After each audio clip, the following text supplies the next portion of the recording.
उपावरतस्य पापेभ्यो यस्तु वैसे गुणे सहा उपवासम तु विज्ञम ना तो उपवास लंघनम। उपवास है आज। उपवास का अर्थ क्या? आज अन्न ग्रहण नहीं किया जाता, परंतु मात्र अन्न की बात नहीं, उपवास है पाप क्रिया से, शरीर वचन और मन से पाप नहीं करेंगे इसका संकल्प लिया जाता है। परंतु यह गौण अर्थ है। मुख्य अर्थ क्या है? यस्तु वैसे गुणे सहा, भगवान के गुणों के साथ वास किया जाता है, भगवान के निकट वास किया जाता है। इसलिए माधव तिथि भक्ति जननी जतने पालन करी। माधव तिथि है अर्थात भगवान के निकट वास करने को उपवास कहा गया। इसलिए कितना सौभाग्य की नवदीप धाम परिक्रमा में हम लोग वैष्णव के अनुगत्य में उनसे हरि कथा श्रवण कर रहे हैं। श्री कृष्ण के नाम रूप गुण लीला परिकर के संबंध में हम लोग श्रवण कर रहे हैं, धाम महात्म्य को श्रवण कर रहे हैं। वास्तव में यही एकादशी का फल है, यही वास्तव में एकादशी का फल है। और अभी हम लोग जो श्रवण कर रहे थे, श्री जगन्नाथ दास बाबा जी महाराज के दर्शन कर आए। श्री बाबा जी महाराज के संबंध में एक बड़ी सुंदर बात, कुछ शिष्य लोग ये जानकर, कुछ भक्त लोग ये जानकर कि बाबा जी सिद्ध महापुरुष हैं और उनसे दीक्षा प्राप्त करके हमको सिद्धि प्राप्त हो जाएगी, एकादश भाव प्राप्त हो जाएगा, इसलिए बाबा जी महाराज के निकट दीक्षा तो ग्रहण की। लेकिन दीक्षा ग्रहण करने पर बाबा जी महाराज से जब पूछा गया हमारी सेवा क्या रहेगी, तो बाबा जी महाराज ने कहा बैंगन की खेती करो। तो सुनकर जैसे वज्रपात हो गया। हम तो सोचे थे आज ही पता लग जाएगा कौन सी मंजरी है, आज नहीं तो कल सुबह तक तो पता लग ही जाएगा। लेकिन बाबा जी तो हमको क्या कर दिया, बैंगन की खेती में लगा दिया। इसलिए बहुत सारे शिष्य, सभी शिष्य एक समान नहीं होते। दुर्योधन भी बलराम प्रभु का शिष्य था, लेकिन बलदेव प्रभु के निकट दुर्योधन क्या सीखने आया? बस गदा युद्ध सीखने आया। कितना मूर्ख है। बलदेव प्रभु के चरणों में एक बार भी प्रार्थना कर देता कि मैं दुष्ट हूं, मैं दुष्ट हूं, लेकिन हे बलदेव प्रभु आप मुझको शुद्ध पवित्र करके कृष्ण भक्ति में लगा दो। लेकिन इतनी बुद्धि दुर्योधन में नहीं है।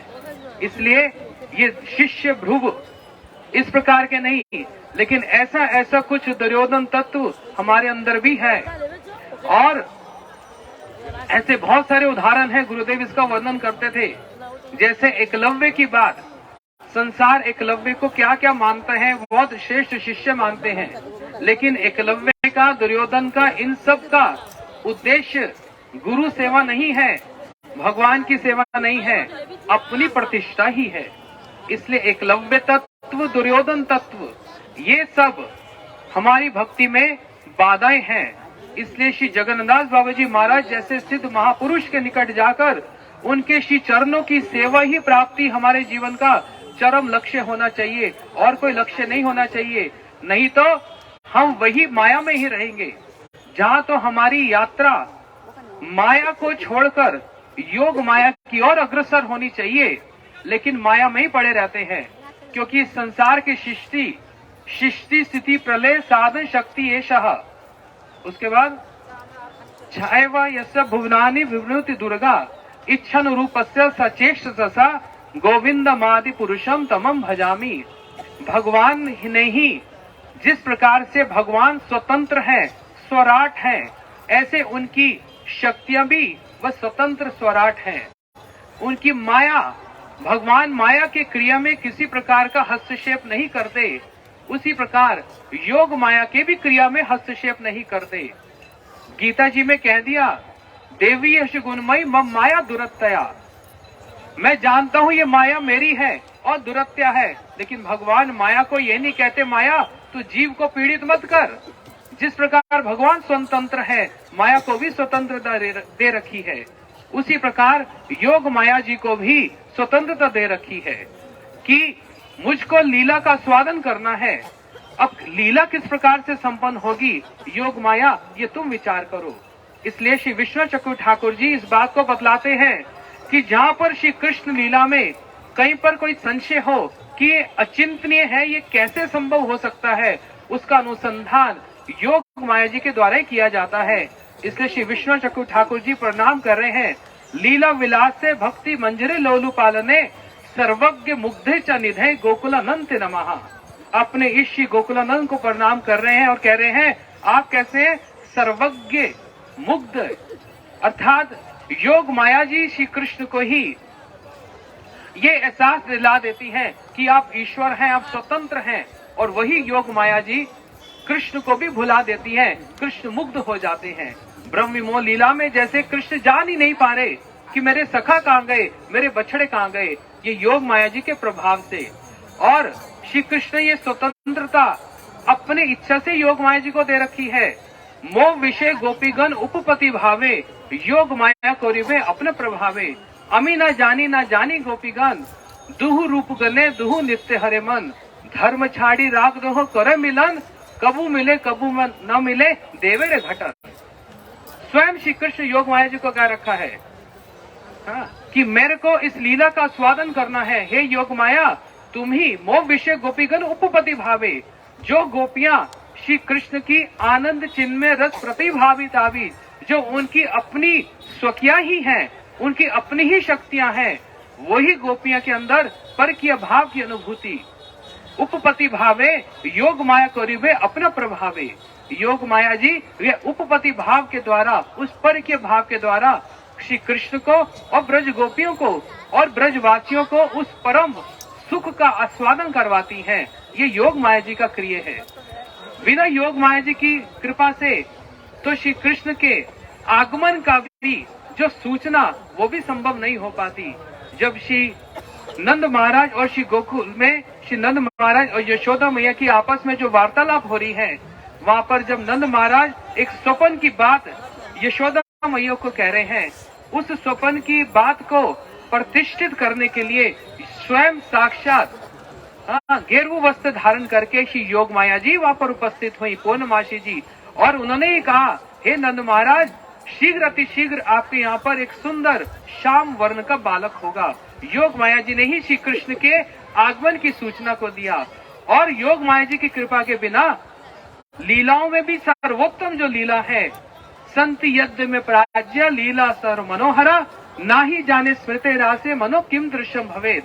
सर्वोच्च जो लीला है श्री रास लीला, वह भी योग माया जी के द्वारा संभव नहीं हो सकती। इसलिए रास लीला के आरंभ में ही कह दिया कि भगवान अपित रात्रि शरदफुल मल्लिका विक्षरंते मनश्चक्रे योग मायोपाशिता।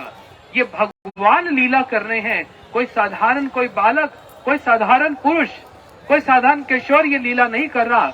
ये कौन कर रहे हैं? साक्षात जो षड ऐश्वर्य पूर्ण जो भगवान है, जो ऐश्वर्य समग्रस्य वीरस्य यशस्य श्रिया, ज्ञान और वैराग्य षड ऐश्वर्य को धारण करने वाले वो प्रभु इस लीला को कर रहे हैं।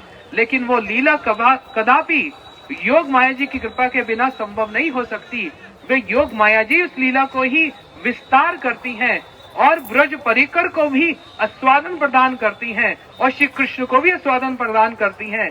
लेकिन ये जो आस्वादन प्रदान वो कैसे होता है? दोनों को भुलाकर। महामाया का कार्य भी भुलाना है और योग माया का कार्य भी भुलाना है। ये माया का काम ही भुलाना ही है। महामाया जीव को देहात बुद्धि ज्ञान कराकर भुला देती है कि उसका वास्तविक स्वरूप क्या है। जीव का वास्तविक स्वरूप क्या? कृष्ण स्वरूप है, जीव स्वरूप है नित्य कृष्णदास, कृष्ण तटस्थ शक्ति भेदा भेद प्रकाश। जीव का स्वरूप ही कृष्णदास है, लेकिन उस कृष्णदासता को भूल जाता है। इसलिए श्री बाबा जी महाराज जैसे परम संत, श्री गुरुदेव जैसे परम महापुरुष के चरणों का आश्रय ग्रहण करके उनके द्वारा प्रदत्त जो सेवा की है, उस सेवा के बल पर माया को पार किया जा सकता है। अन्यथा माया को पार करना असंभव है, असंभव है। इसलिए श्री कृष्ण कह रहे हैं, देवी यश गुणमयी मम माया दुरतया माम एवं प्रबंधते माया एताम तरंती ते। जब मेरी शरण में कोई आएगा तो इस माया को पार कर सकता है। जो कह रहे मेरी शरण में आएगा, अर्थ क्या? हम कृष्ण को नहीं जानते। हम किसको जानते हैं? हम कृष्ण के ही वो जो अत्यंत जो प्रिय हैं, साक्षात हरितेना समस्त शास्त्रे, उक्तस्य तथा भक्त एव साध्वी किंतु प्रभु या प्रिय एव तस्य वंदे गुरु श्री चरणारविंदम। हम अपने गुरुदेव को जानते हैं, श्रीमद् भक्ति वेदांत शिला नारायण गोस्वामी गुरु महाराज की, शिल भक्ति वेदांत वामन गोस्वामी महाराज की। हम इन गुरु वर्गों को जानते हैं, इनके शरण आने पर श्री कृष्ण की शरणागति है, नहीं तो स्वतंत्र रूप से शरणागति नहीं है। जब इनके शरण में आएंगे तो माया का जो प्रकोप है, माया की जो स्वतंत्रता, उसमें बाधा आएगी और धीरे धीरे वही फिर जब परिकर की ओर अग्रसर होता है तब योग माया जी उसका कंट्रोल ले लेती हैं और योग माया जी भी उनको भुला देती हैं। क्या भुला देती हैं? हम कृष्ण के परिकर हैं, और कृष्ण को भी भुला देती हैं कि आप स्वतंत्र ईश्वर हैं। ये दोनों माया का कार्य ही भुलाना है, लेकिन दोनों के भुलाने में विशेष अंतर है। ये जीव को कृष्ण से विमुख करती हैं और योग माया जी क्या करती हैं? परिकर को कृष्ण को आनंद और सुख पहुंचाने के लिए सब प्रकार से ये प्रयास करती है।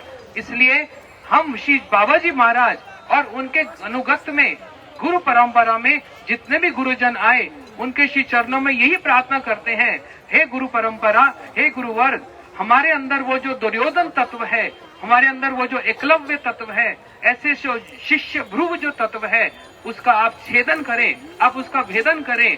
आपकी उपदेशावली, आपकी वाणी, आपकी वो जो कर्कश वाणी जो पुष्प के समान तो है, लेकिन हमको कर्कश लगती है, क्योंकि अपना अभिमान